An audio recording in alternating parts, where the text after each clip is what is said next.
जुब्बतो अग्नि खियम हरेत भुंजानस्य यमास्यासु तस्मान न व्यहरेत त्रिषु। अर्थात स्नान करते समय बोलना नहीं चाहिए। जो स्नान करते हुए बोलता है उसका तेज जो है, कहते हैं कि वरुण देव उसका तेज हरण कर लेते हैं। हवन करते समय जुब्बतो अग्नि खियम हरेत, हवन करते समय भी ये बोलना नहीं चाहिए।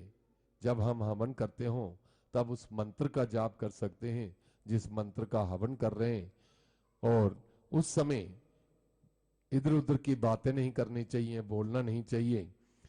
इससे क्या होता है कि जब हम हवन करते हुए बोलते हैं तो हमारी लक्ष्मी का नाश होता है, अग्निदेव हमारे लक्ष्मी का हरण कर लेते हैं। और भोजन करते समय भी मनुष्य को बोलना नहीं चाहिए, और भोजन करते हुए जो बोलता है उसकी आयु क्षीण होती है, यमदेव उसकी आयु का हरण करते हैं, अर्थात उसकी आयु कम हो जाती है। इसलिए इन तीनों उक्त कर्मों को करते समय मनुष्य को बोलना नहीं चाहिए।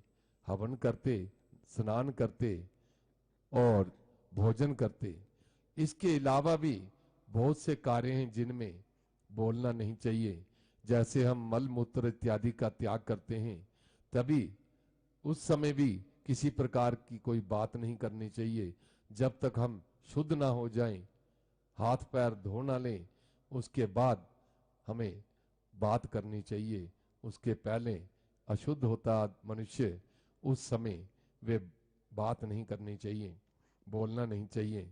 संध्या काले तु संप्राप्ते कर्म चत्वारि वर्जेत आहारम मैथुनम निद्राम स्वाध्यायात विशेषता।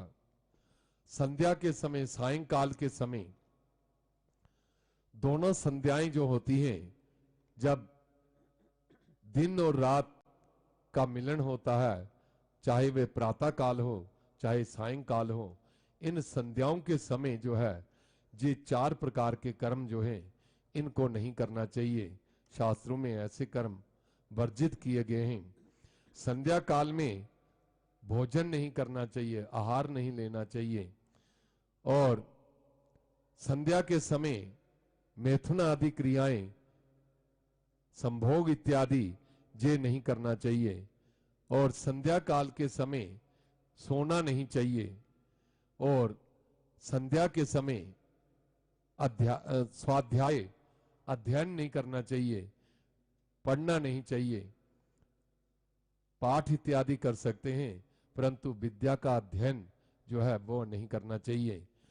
ऐसा करने से क्या होता है, आहारम जायते व्याधि। अगर हम संध्या के समय हम भोजन करते हैं तो वे रोगों को उत्पन्न करता है, हमारा शरीर रोगी बनता है। और मैथुन के समय मैथुन करते हैं तो उस समय हमारे मन में बुरे विचार आ सकते हैं, हमारा संग जो है बुरे लोगों के साथ बढ़ने लगता है। अगर हम संध्या के समय संभोग इत्यादि करते हैं तो निद्राम क्षीयते लक्ष्मी, निद्रा अगर लेते हैं सायंकाल के समय या प्रातःकाल संध्या के समय अगर हम सोते हैं तो हमारी लक्ष्मी का नाश होता है। इसीलिए कहा है शास्त्रों में कि प्रातःकाल सूर्योदय से पहले मनुष्य को जाग जाना चाहिए, क्योंकि उस समय का वातावरण बड़ा शुद्ध होता है, और उस शुद्ध वातावरण में हम स्नान संध्या इत्यादि अगर करते हैं, भगवान का भजन करते हैं, आराधना करते हैं, जप करते हैं, तो वे एकदम हमारा ध्यान जो है भगवान के चरणों में लग जाता है, क्योंकि हमारा मन जो है वे करता है, विद्या ग्रहण करता है, उसकी विद्या जो है उसे समय आने पर भूल जाती है, अर्थात उस विद्या को वह याद नहीं रख सकता। इसलिए इन संध्याओं के समय मनुष्य को ये कार्य नहीं करने चाहिए, और इस प्रकार शास्त्र का पालन करते हुए, इन बातों का पालन करते हुए